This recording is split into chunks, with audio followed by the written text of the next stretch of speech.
Here we So are. here we are today in part two, No.2, with Herve Bavazzano, who is going to tell us some more of his incredible insights into the game and exactly how he has opinions in terms of team structure, coaching, all manner of good things. So, Herve, Yeah. what do you Uh, want to start with?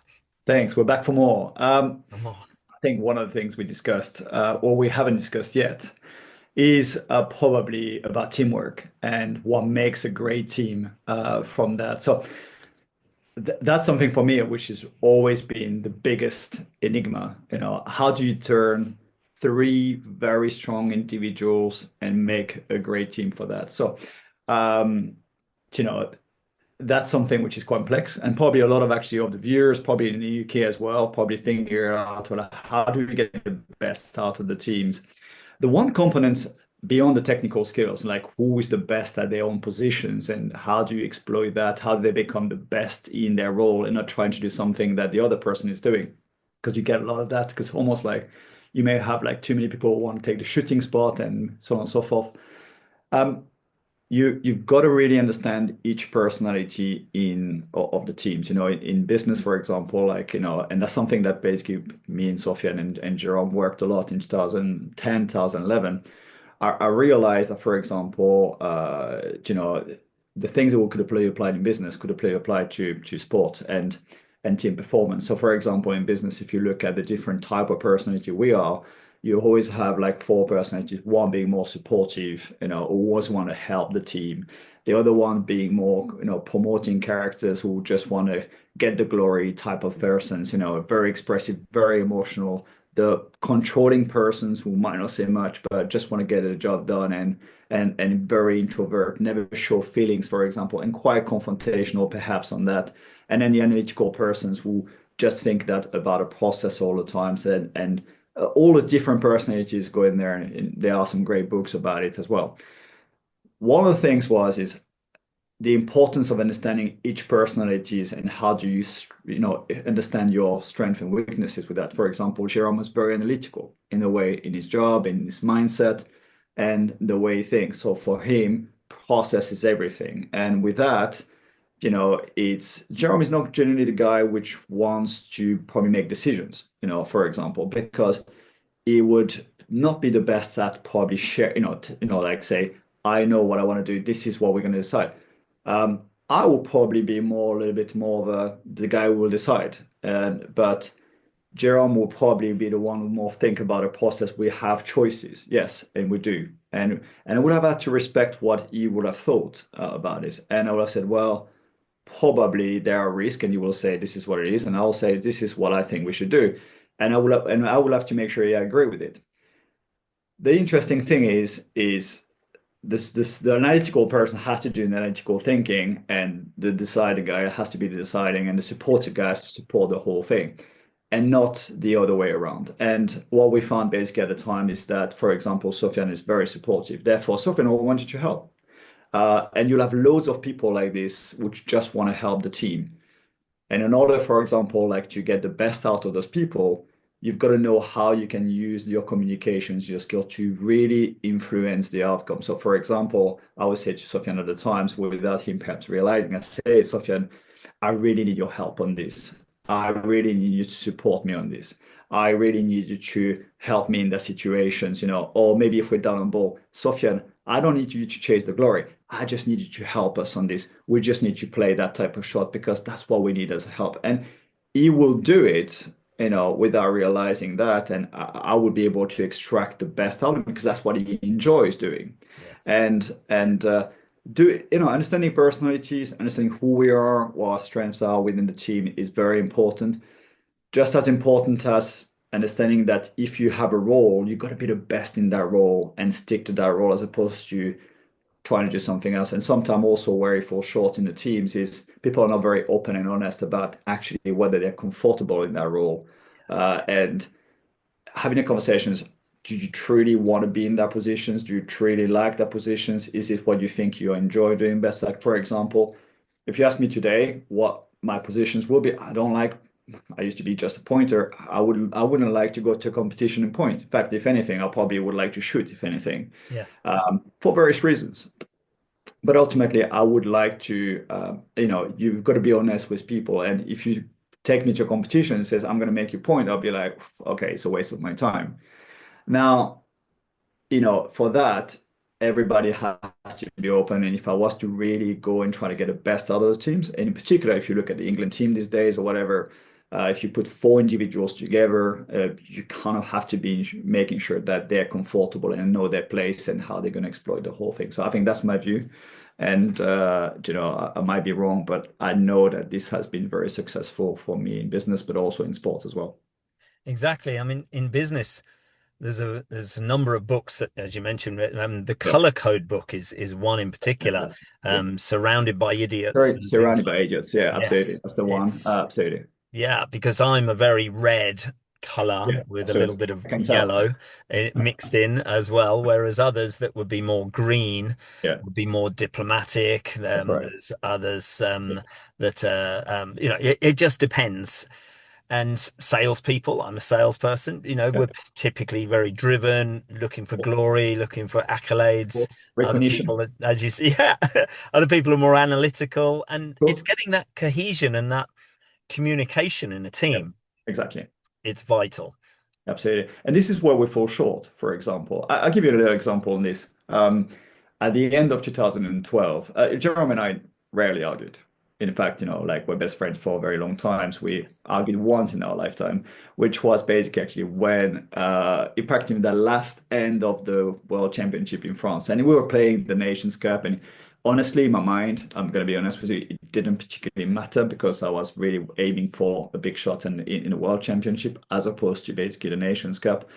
But basically, we ended up on the last hand where, in order, for example, for us to win the game because it was a time game and we had ball in hands, there was not very many options. And Jerome was convinced that there was options on that side. And in his mind, in his process driven, there was many options, and in my mind, there wasn't. In order to whether I was right, whether he was right, doesn't matter. The fact of the way he sees things in his personality affected his communications. My response affected my communications.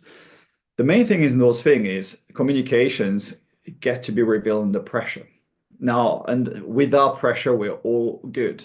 And this is the difference what I mentioned about the, if you look at the first, and this is one of the issue, for example, at the England, I've watched also actually the English game in the recent European Championship. And it's a vast difference with game with pressure and game without pressure. In fact, game in the Nations Cup, you'll see England actually performing very highly because suddenly there is no, or there's less pressure. Yes. Or there's a vast difference between the beginning of the game versus the end of the game, and in particular towards the end of the game. The end of the game is far more important. And this is where you've got to improve your communications. This is where you've got to be careful about your personalities. This is where you've got to work as a team. And this is where you're going to keep a really level-headed place to make sure that you can achieve the best performance. One of the best at doing that being the All Blacks. There's a great book called Legacy. Yes. You've got a cool, having a cool head all Yeah. the time. That's one of their principles. So this is one of the things that if you also as a team want to really do well, you've got to have certain values that the team agrees with. But we're so far away in Petanque at English level to really look at that. And that's also part of the reason, to being honest with you, that I'm not really driven by the game these days as opposed to what I used to before, because that you really have to change a lot of mindsets and a lot of principle to be able to professionalize the whole thing. So yeah, hopefully that covers the topic really well. Yeah, that does. And it's interesting because you and Jerome not only have, this great friendship that goes back many years and you still play together now, but one of the things that I always liked about you and Jerome is that you stuck with teams. You didn't have this merry-go-round that seems Yeah, of to course, happen in the UK game. They of course. try a player Oh, or two players yeah, on for a season and, oh, we didn't agree on this, so therefore we're going yeah, to of forget it and move course, on. And then the next of course. shiny object person comes along. Absolutely. You can't, I don't believe you can develop my team in the past with the All Blacks. We did very, very well with Matt and Nick and Patrick, and we were together for, a good few years before we started to get the successes once we worked out our games, our positions, our comfort factor, and of knowing you could almost always say, I know Pat will miss this shot because, or I Yeah, know Nick will hit this shot because, but equally, I know Pat will hit this one because he's done it so many times in the past, yeah, and you could bet your house on it, yeah. and being right. But that only comes from spending time with people and getting to know their game. Yeah, but you have to be an expert in personality overall, I think, or someone. And this is where the coach comes in. This is the coach brings that. It should Yes. bring the personality, understanding. As an analytical person, you're more resistant to change, and you also don't really want change too much. So you're also gonna stay a little bit also more loyal to your team. That's why you don't change too much. So Jerome is one of those persons, and I am a relationship guy. I work, I play based on who I play with and what it means to me. And as a matter, Jerome is one of my best friends. So it's clearly for me very important to play to him with him because of the people element. For him, it's the loyalty situation, and that's what it is. But the other thing as well is the supportive characters tend to also blame people, and that's also part of their personalities. When things don't go so well, they're the first one to go and say, that's someone's fault, that's not my fault. They don't take very much accountability for this, and that clashes sometimes with other people communication. So if you have, for example, in a team, and you can be a viewer, someone which basically actually left the game and may have played very well, but or not so well, and I blame it on somebody or somebody else, you may have somebody which is quite supportive here and quite emotional, and Yeah. that's the culture you want to eradicate, and you want to be honest with this at the highest level. You can't have that. You got to have total accountability. Everybody has to work for each other's. Everybody has to support each other's. It's a different mindset, but that's part of values you want to have. And again, that can take a team to perform much higher than what basically actually others don't because they've got values that. Although this is why the Whole Black is so good, for example, our rugby over so many years, Yes. as opposed to the other teams. But yeah, And I think they just used the All Blacks, and that was my team name. But we based yeah, our yeah, of course, philosophy on the rugby guys at the time, the All Blacks yeah, rugby team, because we wanted to cover every possible scenario, every possible situation in terms yeah, of pressure, in terms of tactics. And tactics are an interesting one because the the amount of discussion and disagreement in of teams course, often surrounds tactics. yeah, And tactics are great because when they work, amazing, best tactic yeah, ever. When they fail, terrible. I told you they yeah. wouldn't work. And Absolutely. it's Absolutely. And this is where it's important, this is look, you either work as a team or you don't. You know, I remember actually, for example, playing with Ness and playing with Jerome and Chris, for example. One of the things that I remember Ness said in Pattaya in Thailand is, you tell me what to do and I will do it. You know, and while I understand the personality and that's not what I wanted. I wanted to make sure that we all agree what to do and we commit. Because the last thing I wanted was, we agree something and then we agree something that somebody else didn't want to do and somebody does something that they don't want to do. The last thing you want to do in anything is because you simply can't. You can't get someone to do what they just simply don't want. And you've got to make sure that this is okay with them. For me, this is why the three players had to go to the circle. The three players had to agree, not one of the others. And then finally, we'll agree with the sensible things based on, and whoever has the ball decides basically, well, look, I can do it or I can't, and that's it's based on my abilities, what I think is my abilities, or what's in the interest of the teams. But once we commit, we commit. And yes. that's the difference in that size and tactics. Otherwise, basically, this is where failures are. You win as a team or you don't. It's that's simple as that. Yeah. It's interesting when you look at teams and I analyze teams and you can see cohesion in teams, you can see dissent, you can see arguments. and you only have to look at Fazzino recently in the veterans, and he did not look happy, didn't look Yeah, of course. settled, Yeah, didn't even really want to be there. I don't think if we just pick on him as a player, an outstanding player that he is. But yeah. Abs- yeah, so. I know in the past, Herve, you had an awful lot to do with the development of the game in Great Britain, and you had some great ideas. I remember discussing them with you, and things didn't seem to ever really take off in the way that I think you wanted. Can we discuss that for a little bit? Give me some more insights. well, look, first of all, we try to do our bits. And we try to do our bits. By the way, I hope the connections is working. I think we kind of close. I Is it think okay? Is it? so. Yeah, yeah, absolutely. I think there's different phases. I think the first phase is you're passionate about a game. You look at it and back to sort of like to 2000, 2007, 8, there was clearly, my focus was very much on the game. And once you get to the World Championship, you're thinking, wow, we could really do a lot better in this game, which could benefit everybody as opposed to basically just myself. And I'm a guy which thinks that maybe, we should be looking at a sum of everything as opposed to just myself. And basically, you try to do your bit to help out. And actually, we took it as far, and I'll include Jerome in there to even try to get basically into the top of the EPA or BPA, at whatever it was at the time, because there was a lot of things about you either put up or shut up. That's the kind of thing that he was back in the networks at the times. Um, you soon realize that while people basically actually complain about you not putting up, which I felt that we were,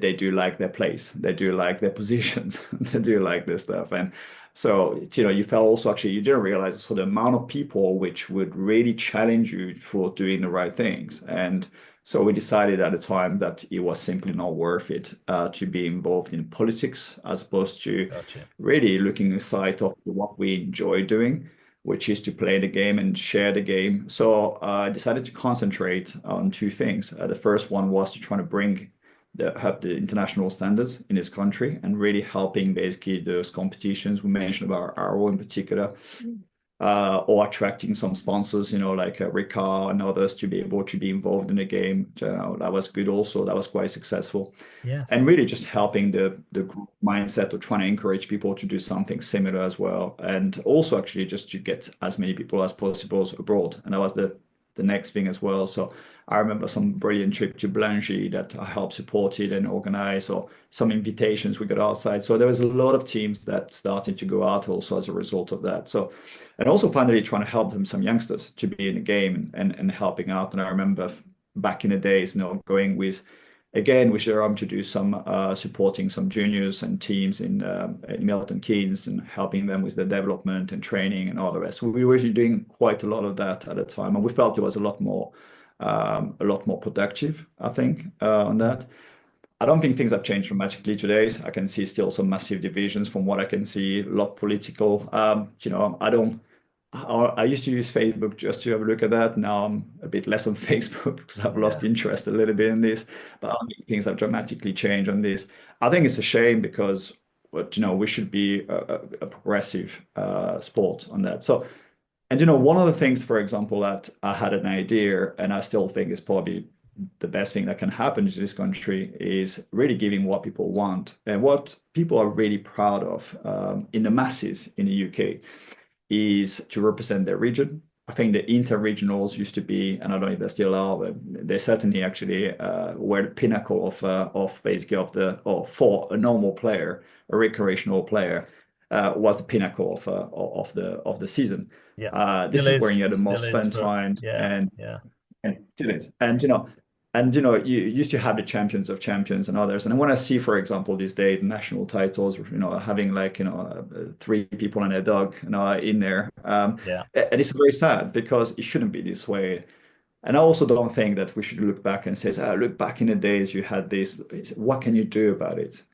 There are some specific formats in other places. France is one in particular that really actually, it's that really actually is working and it's a proven track record already. So you just use the same. So, for example, if you want to encourage regions to have more people in there, then give them some incentives to do that. So organize, for example, national titles as a representations of the region. So like you used to be the champions of champions, do it by Yes. region, qualifier first, and then they go to a national event, like it is in France. In France, actually making the regional team for French championship is one of the biggest achievements that you can have. Yes. And it's just as big as going to a world championship, for example, for England. So representations from regional level means that you also increase the number of participants, you raise the standards, becomes more competitive.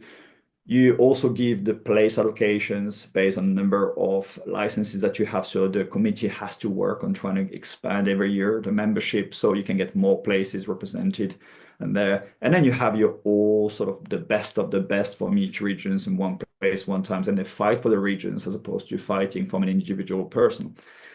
So that format, for example, is very powerful in France and many other countries. And that's, to be fair with you, actually, I never really understood why the obvious thing of the internet regionals is not replicating far more often, and certainly at that level, because that's what people would enjoy. Because so many good talents at regional levels that never actually even competed at English level and qualifiers at the time back in the days, and the country is missing out and on those talents. So Well, it's interesting when easy you fix, see the success of things like Euro Cup, for exactly. example, Another where one. people from a region Yeah, will want and have this desire to play for their club. yeah, And okay, there's one or two ringers that come in from yeah. other Of course, areas good. to strengthen that club.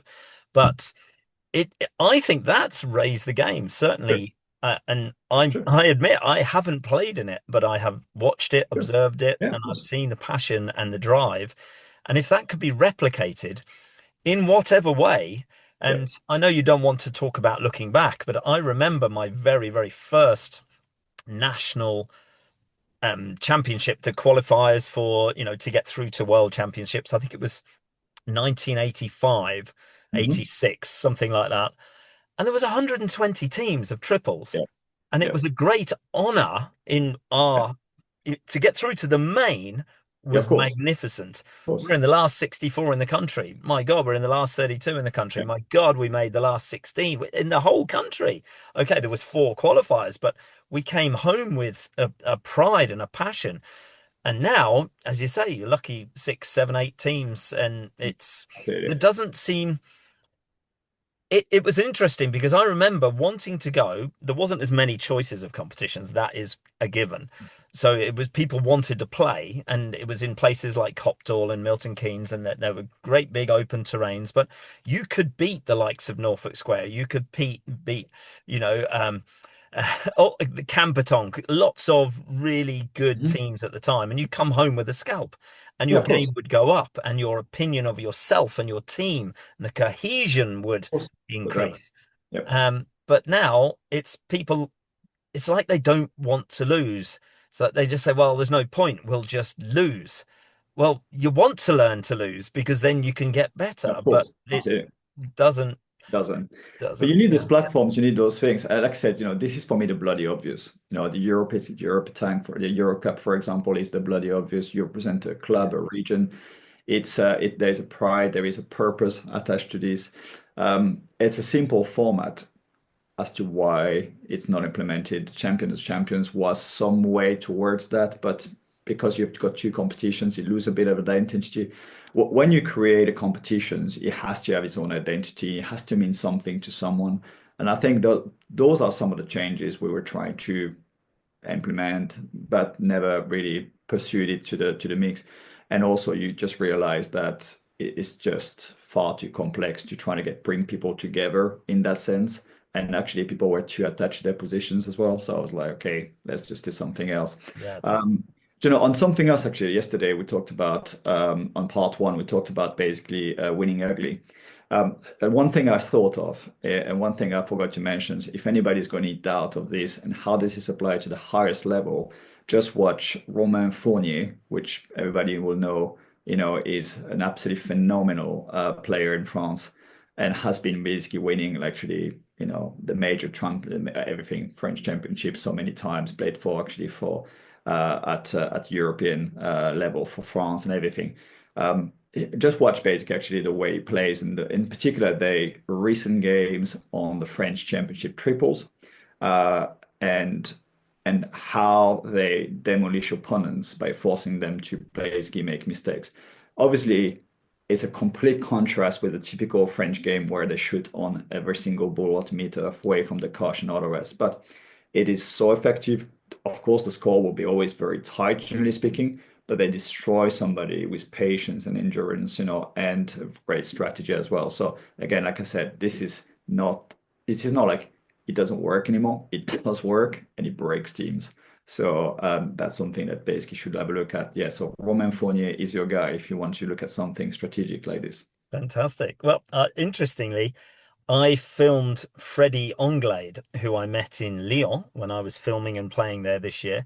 He had played and spent some time in the UK and knew a lot of the people I knew. And he Yeah, just turned around to me and said, "You're English." And I was like, "Well, I'm Irish, but that's a."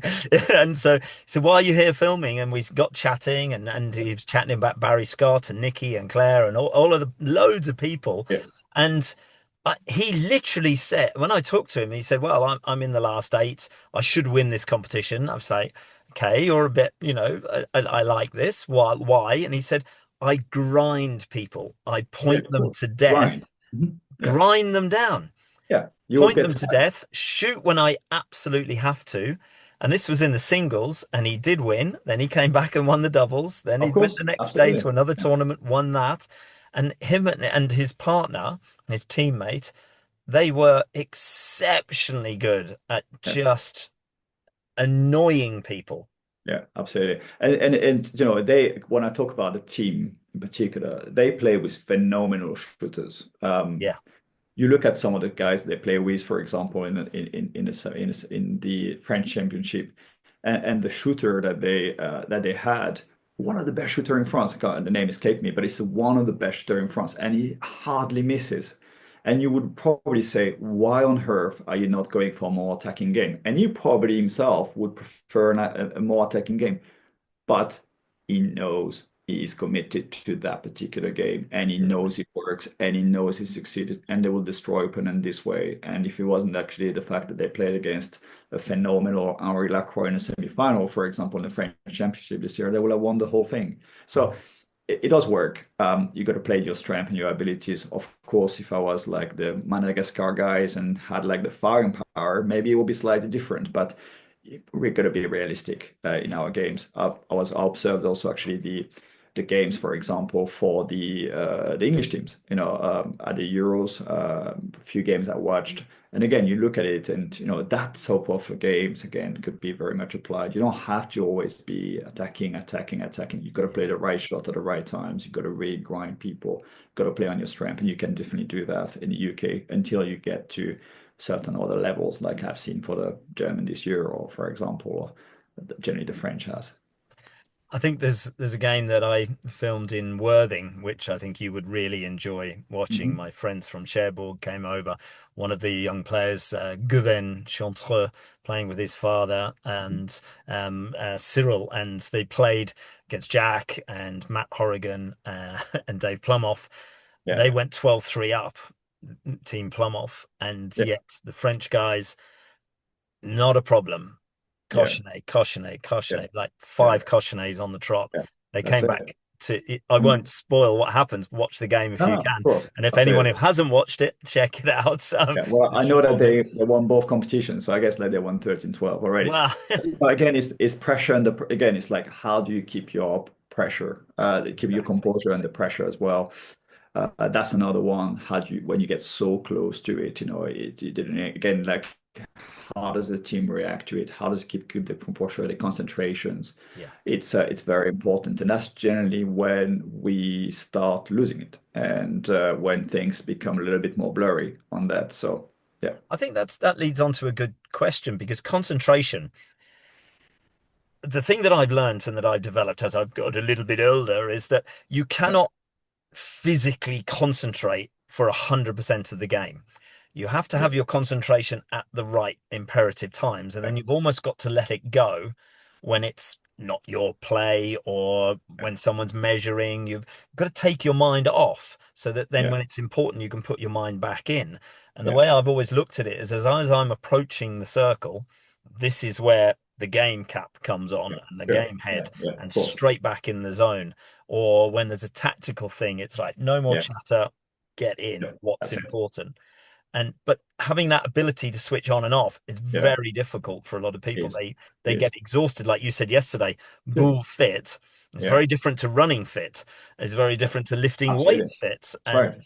it's not looked on as being that important, but it really is because if you're full Yeah. on concentration in games, you can get dragged down into the mire very quickly.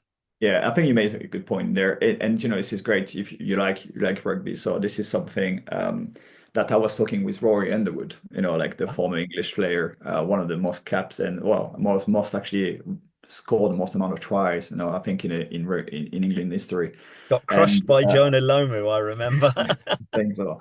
I think he still feels it. He's a great guy as well, by the way. And we talked about a concept of you mentioned to me a concept, and we discussed it about focus and attention. You know, it's you cannot. It's very different. You know, you cannot multitask. You know, doing the same thing at the same time. So you are going to be very good at managing task one by one, and you can only have your focus on one thing, and therefore keep your attention. The idea is to keep your attentions on that thing and stick to it as well. So, and the game basically requires that you keep your attentions in the game or what you're trying to accomplish in the game, which is ultimately to perform and win the game and succeed and so on and so forth, and how you're going to get there and keep your emotions in check and keep your focus and attentions on that purpose, and your attentions has to be in the game. And so this is where sometimes I find it quite funny that as the game become more relaxed because of the score, people attention start to drift to other things. And I can see their body language dropping, or I see being sort of they personally dictate that they might be actually like thinking about other things, and they might again be distracted, as I call it. Yeah. This is again where the coach is very important. You got to remind them always keep your mind, keep your attention and your focus on the game and stay concentrated on what you're trying to achieve. And it's the same thing on everything, the team values, the team basic actually composure. You got to keep focus on the task. And that's the part which again, I think, some countries like Germany this year, uh, beyond their abilities have really got and then nailed on. They're very good at doing that, and that showed because they won the Euro. Also, actually, some other countries, such as, for example, Denmark, have got very, very good understanding of that and professionalism. They got external coaches for very, very long times, to help them and support them and keep their focus and attentions on that. And there's a lot of coaches that, for example, go to those events and support the lads, which are friend of a friend or thing that is it's a very amateurish situations, and we never really thought like this. So again, it takes the right person to be able to do this. I'm not postulating for anything, by the way. I'm just telling you. No, So no, this I understand like these fully. Yeah, are yeah, but I coach basically obviously actually at athletics these days, yes, and other things like you've done yourself. yes, And I coach youngsters. I develop elite mid-distance player runners, so I can tell you how this works. And my son is one of them. So it's you can tell how things are, but there is no secret. yeah. There is no basic actually. It's no coincidence. You've got to do the right things to get the right result. It's one of my videos I did the other day, the biggest secret in pétanque. The I biggest revealed there is no secret. There is no secret. It's just hard work. Actually, I'll tell you something quite funny for your listeners and your viewers on this. Probably like talk about best shot last time. You think you mentioned about your best shots or best moments, all the things. Uh, what's the secret? I think, again, it's probably like the most revealing things, probably the most enjoyable and fun things that basically I'm about to enjoy in a pétanque world. I give you the little a story. We were so Jerome, Ness, Chris, and I were again in Spain, and Spain. We were playing Spain in Pattaya in Thailand, and this was a group stage event. And we played France. We lost to France. We actually won actually a few games. I can't remember the team. I think it was Finland. And then we come Spain, the big teams as always. And I had a bit of banter with Spain as well before the games for whatever reasons. I discovered a couple of expressions which were quite funny, like which was like mucho riri poco jaja, which was like like lots of talk but no noise. And I remember just before the draw, having fun with. Basically actually the head of delegations, which became very good friends afterwards. And I was like, and then when they came out, I was like, shit, this is now basically we gotta play them. Anyway, somehow we ended up basically actually being in a very challenging terrain after basically actually we start at 8 o'clock and in the evening. And it's quite late in the day, and we found ourselves like, five, I think it was like eight. I think it was 8-8 at the time or something like that. I think it was definitely 8-8. And I said to Jerome, and we hear the announcement of basically the bus. The main speaker say, hey, by the way, in 15 minutes, the bus will go back to the hotel, or one of the first bus will go back to the hotel. And now we're finding ourselves like almost like 9:30 in the evening, long game, difficult piste, with battling with Spain. They're not playing amazing. We're playing clearly better than what we're doing normally, or we are neck and neck on that side. And I said to Jerome, hey, if we score like basically actually, well, score like 3-2, then we're done, or actually no, sorry, we're 5-8. And I said, if we score actually 3-5 and we're done. And he was like, ah, stop it, it's like, we're not gonna do that. And I was like, yeah, we can come back and we can win this game. And he said, well, go on then, let's do it. Anyway, the next end we score three, and it's hilarious. We're 8-8, and we have the last end, which we didn't know obviously at the time. And I pointed a brilliant ball, really close to this, and I saw the very challenging piece back to the landing spot and all the rest. And I really analyzed that this was exactly where I need to land it. And I point a brilliant ball, but it was such a challenging piece. It's difficult to shoot, difficult to point. Anyway, the shooter missed twice, and then you have the next pointer and middle guys who are trying to do this, and it was basically an absolute shamble. They just went and they landed badly one side, one the other side, and basically the guy, which is I think he's still actually the head of the delegations, who used to be like for very long times. He was like going mental on his seat, and then I was like, we sort of pointed it, left us so much space, and you have basically Jerome and Ness, which I would say their strength is 2 points. I said, look, guys, the only thing you have to do is to land on that spot. Look, this is where it is. That's where it is. That's the landing spot. If you land in here, it's not gonna go anywhere. They couldn't figure it out, but I said, look, this is the way it is. And I just could see it, I could analyze the piece. So I land my ball and then basically I put a second. And then basically actually every ball that basically we're playing, the head of delegation was like, claro que sí. Means like, it's of course, that's what it is, of course. And he went mental every ball. And then we actually pointed 5 times. We got the 5 points in, got Wow. your bus. The guy basically went mental. And then of course I finished basically actually the game, a shake hand, and I was like, mucho riri, poco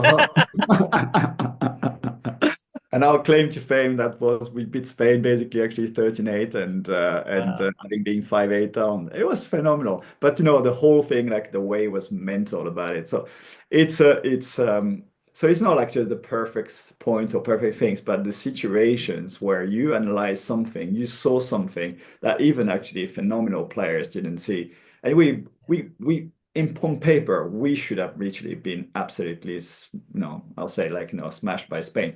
But we played with more intelligence than those guys, and we analyzed the piece better, and we realized the game better, and it kind of happened. And this is what basically happened in that situation. So yeah, we made our bus on time. Well, you manifested your dream into reality as well with Yeah, almost a absolutely. throwaway comment. We need to catch that bus. And that was the most funny thing that happened probably the entire tournament. And there's lots of stories like this, but definitely this was definitely one of the finest. That's it. One of the reasons I love talking to you, Hervé, is we Yeah. always have such great fun in discussing Of stories and course, tactics absolutely, and always. I don't think you couldn't describe these sort of things in soccer unless it's a penalty. You can describe them in running, definitely. Yeah, You can say I was of course, running and then I hit this absolutely. wall and then I Yeah, overcame it and I absolutely. took this and I stretched that and suddenly I was fine and Yeah, all of but yeah, pétanque has this unique element where you can recall yeah, every absolutely. goal.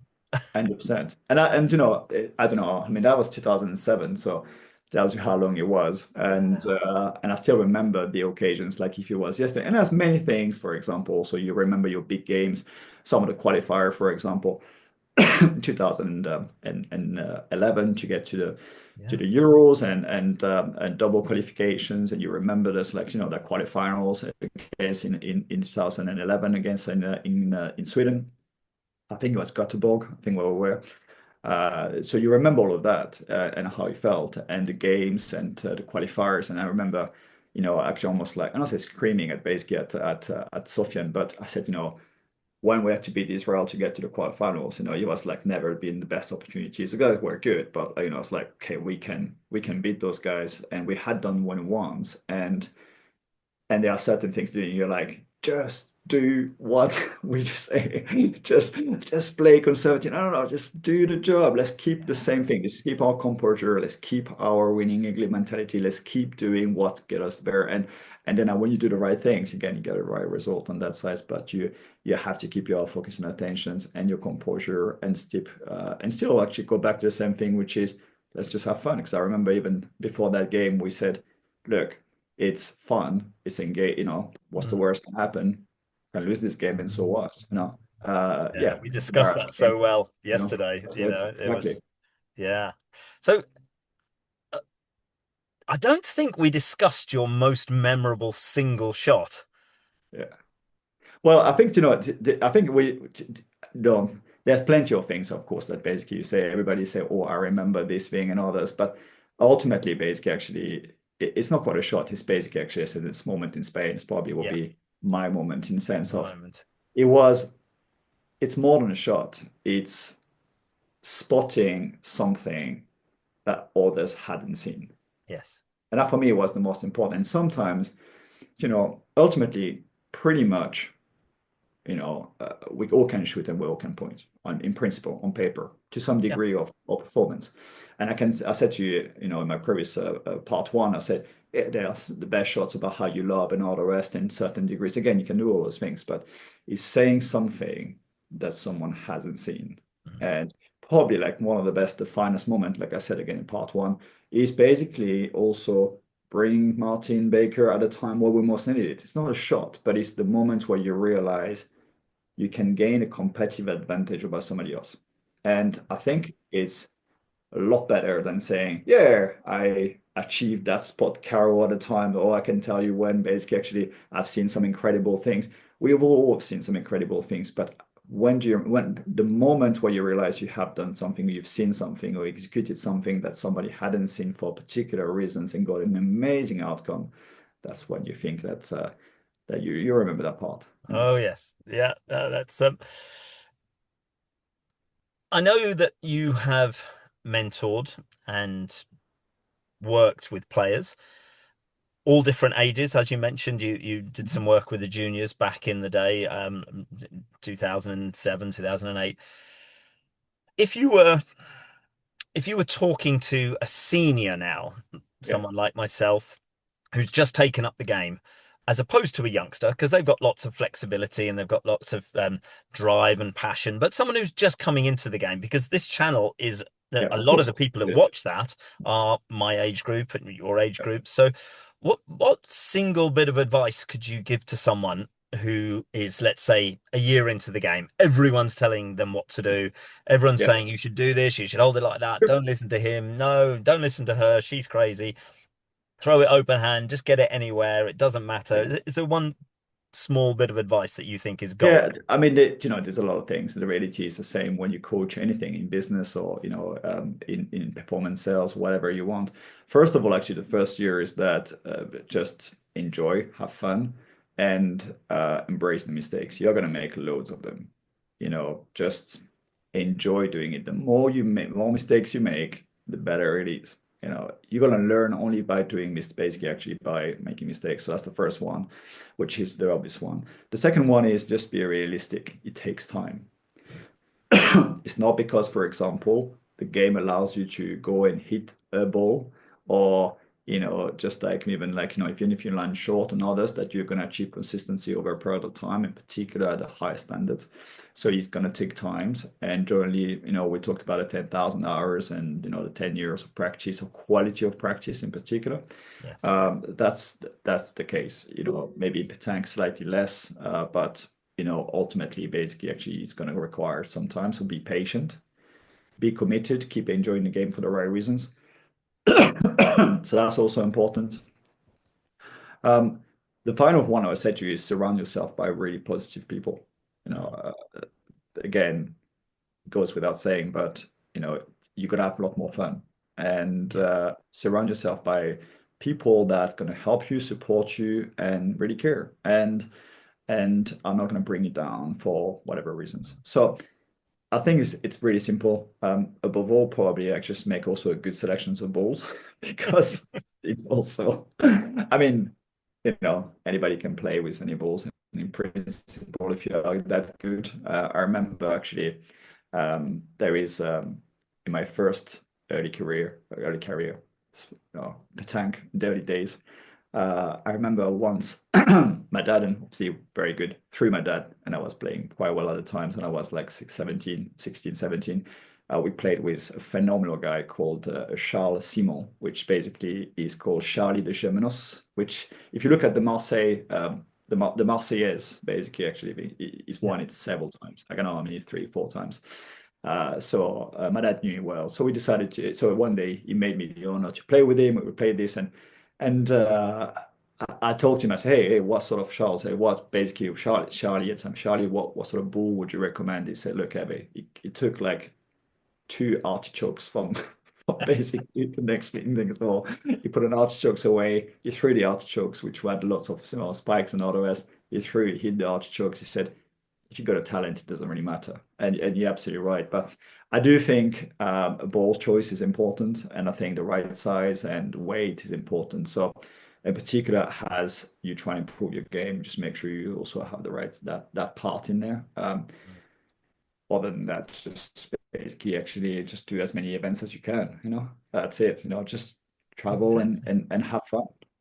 What I found with that is talk to as many people as you can who and say, what Yeah. ball are you playing with? Inquire, what's the size? Yeah. What's the weight? It's quite amazing. And the amount of times I've spoken to people recently, they go, I don't know. It's Obu or it's MS, but well, what size are you?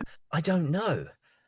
Well, who Yeah. told you to buy them? I just bought them because they were this price and they You just got felt it. okay and Exactly. they looked Yeah. nice and Yeah. well, or they're the most expensive, so therefore they'll make me better. But I mean, what's your favorite brand of ball and make and model and why? Because I know Yeah, yeah, of course. you were involved with bringing some Yeah, balls yeah, and I was locally. involved. I was involved in helping a friend at the times, Rémi Gallo, which obviously is a very, very good player Yeah, from the south of France, and also played for Monaco, European levels, and achieved final at Marseille. So like very, very, very strong players. And basically, actually, Rémi was distributing the KTK balls, yes, which basically actually were very good balls, to be fair. At least I would say the second version. The first version seems to have quite a lot of breaks on that, but then they changed providers and we got involved then. At that stage, the way they were making them was kind of like one sphere as opposed to two part, and that was quite good.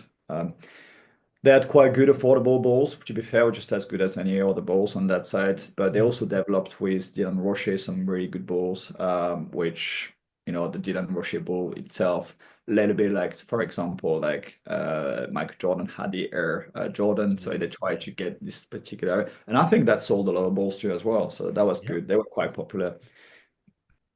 For me, the ATX is always the best single ball that in my view, has ever been made. And if I had mhm, to probably like play another event, I would probably choose that. Um, But so long that basically actually I've been with KTK and helping the resale of KTKs. And by the way, everything that we always got for KTK, we always reinvested it basically in the game. So Yes. I mean, we've never made money from this. That was never the purpose on that. And Jerome and I were very clear about this at the time with each other. Yeah. So it was never going to be a profitable activities. Number one, actually selling them quite fairly cheap so people could afford them. Second thing was just putting back every money that you had in the game so the competitions could get better and so on and so forth. So that's what we did. But Obit ATX was always the favorite Rolls Royce of balls. I don't think there is still better out there in the market, in my view. No. I think if I'm right in thinking, the old version of ATX with the 3 stars Yeah. is better than the current version that they Yeah. changed Yeah. the That's formulation slightly. And I have loads of people who say to me, especially in France, yeah. if you have ATX, bring them to France. You'll sell them probably for Hmm. more than you paid for them. Yeah, absolutely. That's right. That version, so I still got them, and they haven't been used too many of. First of all, I don't play too much in France. Yeah. Number two, actually, they're still there. Are fantastic. I haven't really tried the new versions, but yeah, they Mm. somehow people need to always reinvent something that basically actually has been working. So if it's not broken, don't fix it. But they just do it all the time. How often do we see this with running shoes? Yeah, I know, absolutely. Like, just don't change the versions with what you Change it. with feet. Please, keep the same. And it's like JL Nimbus. I don't want to go into the topic, but I loved about the last 4 or 5 versions, and now they come up with so much foam. You're like, guys, stop. And then you try to buy the same thing that you've been doing. And so, yeah, Yeah. if you buy something, if any runners is out there, buy 5 pair of the same pair of shoes that you like. Exactly. Yeah, 100%. And you're sorted for the next 2 or 3 years at least. For the next 4 or 5 years at least. So, um, it's so ATX. Can you still buy the TKT or KTK, KTK? I've got no idea. No, I'm not I involved. haven't seen them for a long We, time. we haven't. We stopped that again. We Yeah, stopped the game when actually Jerome and I started to go into running. yeah, We stopped that. So I have no yes, idea. And I think no, I think now they the whole I think the big ball out there in France is basically the boule en ciel, yes, which is the one actually that is pretty pushed out there. I still think Obut, in my view, is far superior yeah, on anything because of the legacy that they have. But it's good to have competition. yeah. I mean, I've seen Bull Bleu, very Yeah, artisanal. sure. MS I like. I Good. play with MS myself. Good. And I love the old JB back in Yeah, the day when they were making good ball.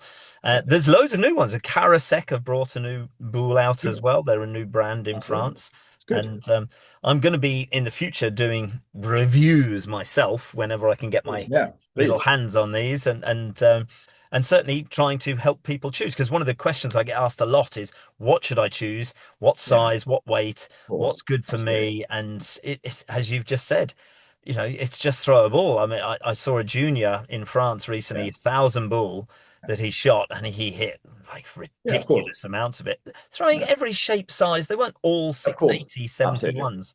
It was just every ball they could get their hands on. And I was going to say to you, say like we talk about Charlie Simo all the time, so Yeah, Charlie de Geminos, as they call him, games some artichoke, you will still get the same outcome. If you got these natural abilities, and if you worked on developing this incredible accuracy, it doesn't really matter. yeah, Ultimately, obviously, some terrain where the hard or soft balls will make a difference, but ultimately, if you're good, you're good on yeah. that side. So yeah. Okay. So is just one step back to the secrets. Is there one secret tip that you have that you don't really ever share with anyone that you could just quietly let me know about? Maybe a gem that's come from your father or the gentleman you've mentioned in the Marseillaise, or Yeah. just something that's where you've gone, oh my God, that worked for me. I'm going to keep that to myself and say nothing. Do you know, it's an interesting thing. That's not my personality. I've never been a Yeah. guy which basically actually don't share what I know. In fact, actually, I always believe that the more you give and the more you're going to receive. Hmm. Um, I think the most important thing in the sport of pétanque, I think, is you've got to be authentic. So that's the best way I can put it out there. You got to be honest with yourself. and you got to be authentic with your partners and your players you play with, and you got to know what you can do and what you're working on, and you got to basically be honest with your performance. I think that side, and be also aware of your progress, where you can be, and Yeah. work at it, and try to try to be keep things simple. I think that's the Yeah. main things. So the more relaxed you are, the more you enjoy the game, the more fun you have, and the better experience will be. Um, that's the best kept secret. And I think, it's interesting, again, when you say this, you see, I played, I think this year twice in the UK, one in some smaller events actually in south of England, because my uncle wasn't too far from there, so we're trying to find actually a way to connect with him, and that was the case. And recently this the gorilla, I think he was. Yes. That's where I So saw you again this year. so Yeah. so Yeah. that's so again, there was an opportunity to play there, so we play there, and this is a fun game. I mean, this is like, Yeah. we're not talking about like a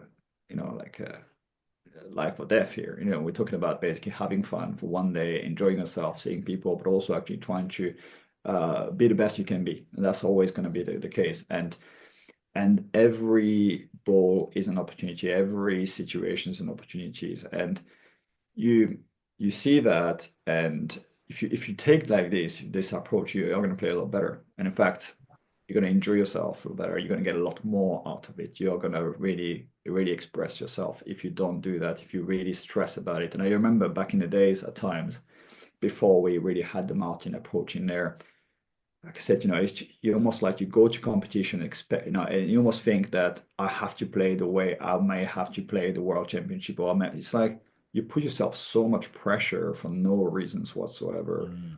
And you know, I even thought, well, World Championship, just play the way you enjoy, have fun with it, just do your best, and just learn something, and just really give everything 100%, but just have fun, just really just. And for me, that's the I still see in the UK people think, like, what are you gonna do? What's the best thing you're gonna get? Like maybe like a 50 quid or whatever it is. What is it gonna change to your life? No, not very Yeah. much. It probably cost you more actually in petrol and all the rest to get there in the first Exactly. place. Yeah. So what is the point? The point is basically for you to learn something, and to gain a good experience. And that only gonna happen when if you have fun. And so the other thing as well is like, just the best thing is, don't get, just like, put things in perspective when people against you do things that you don't think is appropriate. Mm. There are mind games. There are other people having behaviors. I think I was involved in one game in the Gorilla, I think, where some other guys were trying to sort of like to talk at us, and I was like, and so what? I was like, okay, whatever, really. If anything, actually, you woke us up and you field-based game, and we won the game as a result of that. And Yeah. so it is, don't take things personally, and just stay focused and really keep your attentions on what you want to do when you want to get out of the whole thing. That's the best secret I can give you. And normally, actually, that works if you do that. More than, and then just obviously train, Yeah. practice with a Practice. meaning, with Proper a meaning, practice. with a meaning, with a meaning. Yes. Oh, It's interesting you say about not taking things personally because I play against a lot of people, and when I put my game face on, when I'm in yeah, a game, I'm here to massacre you. I'm here to beat you. I'm here to of course. win. What's the point otherwise? And some people say, "Oh, you're too serious," and you should be having. Believe me, I'm having fun. I'm loving it, but I'm not here to laugh and joke with you. I'm here to beat you. We can laugh and Yeah, joke and have a beer afterwards. yeah, So of course. I mean, you're just focused. yeah, That's it. And I think, a exactly. lot of times people confuse like being serious as focused. And what you want is just concentrate on what you need to do, what you need to execute. Because the competitions, just like any sport, is only an opportunity to execute the plan that you've trained for. Yeah, So if you take it as such, then everything becomes a lot more simple. And a lot more, you know, realistic and not overwhelming and all the rest. It's an opportunity to execute. And it's not just the only opportunity, it's one of the many opportunities you're going to have to execute. And you got to know what you want to work on. For example, again, like, um, talk about concentrations. You go in a game, and sometimes, like, we used to go in competitions knowing that, right, I have worked on this week, I've worked on that, I am going to concentrate on this week, um, and you just concentrate and keep your focus on that. And if people think that basically your game face on is fine, not worries. The idea is basically you just concentrate. Exactly. So I'm very aware of time again. And I really appreciate your time. I know what a busy man you are with your family and your job and everything. So, No worries. um, we may even do a part three. I don't know. We'll Yeah, with discuss. pleasure. Always. But one final question with two Yeah. parts. Your dream team, UK players, and your dream team if you could pick anyone, Okay. If I could pick anyone, oof, okay. apart from me. UK players, UK players. I have to start with Jerome because he's my best mate. Yes. That's simple as. I think that's okay. Um, I think I think can I pick four players? Yeah, please. Okay, I'll pick four players. Okay, so at least I get maybe one out. Unless I don't want to make anybody upset at the No, time. no, look, it's a dream. It's a I dream think team. They could be alive, yeah. dead.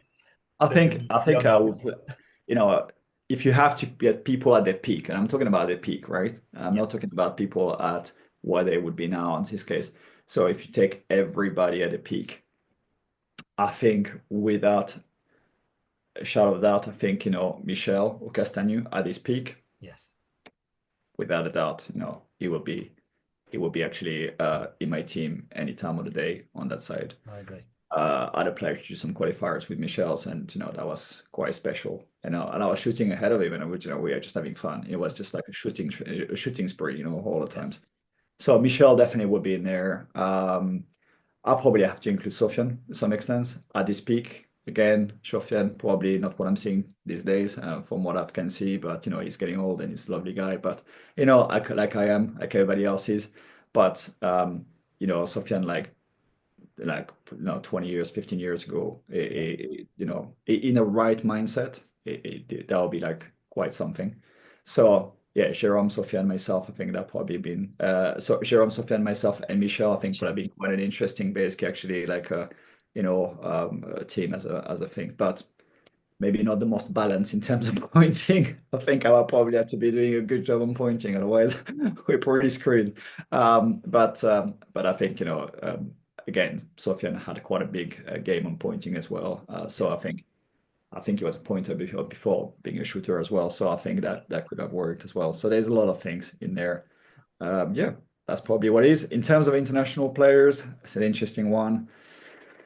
Well, good. Who do we go with? Well, I mean, you got to put the obvious one would be Kente to start with. You've got to put him in there on that.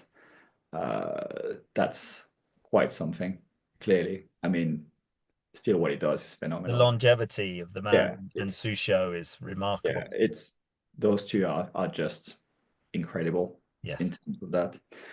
Um, But you got to look at the generational. There's so many different generations that Mm. basically actually that I've seen also in Petanque games, and I think I'll have to pick two. I'll say Fazino and Kente are the best, Hmm. because Fazino as a shooter, I mean, in his prime, Fazino prime with Kente prime. I mean, I don't have to turn up very often. You just sign the score. I think that's probably and I'll say probably, look, I'll take a fourth person. I'll probably take Passo as well. That's so So Passo, I interesting. think, as Passo Prime, Kente Prime, and Fazino Prime. It's in I the don't think prime. we'll be pointing very often, Yeah. but still, actually, I think it's that's legendary for me. Yeah. Obviously, you got like lots of really great players and some amazing player, Henri Lacroix, which has been phenomenal over the years. But when you grew up, you see some big players, including actually Shupe Chupe is and other amazing. players. But Yeah. if you say Fazino Prime, Kente Prime, and Passo, just for the fact that basically, if we go short 6 to 8 meters, I mean, there is not a single better shooter, I mean, even including Fazino or anybody, Yeah. which is better than Passo. And so if we have Yeah. to play short, Passo is your guy, you know? So yeah, that's different. Well, listen, Herve, thank you so All right. much for, Pleasure. you've as always given so much value, so much insight, so much Pleasure. intellect, and it's always an absolute pleasure to have really good conversation. We never have a bad conversation. We always have That's good. that. We never do. I'm sure we'll have more conversations in future. Well, look, thanks again for inviting me, My and pleasure. don't forget to like and subscribe, guys. That's That the sounds like extra. a great plan. I'll see you on the piste. I will do, mate. Speak soon. Okay, take care. Bye bye.